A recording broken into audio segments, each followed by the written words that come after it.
دا د عبدالله بن عباس رضی الله تعالی عنہ کور دی د چاردیوالۍ کې د هغه اوریجنل کور په خپل حالت کې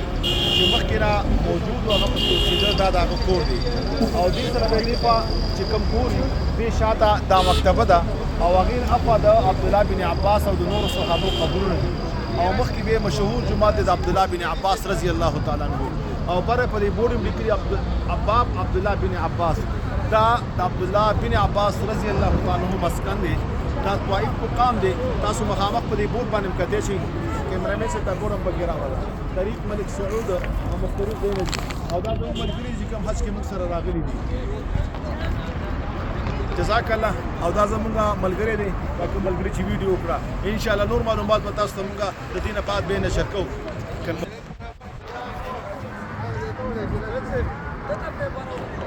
راځئ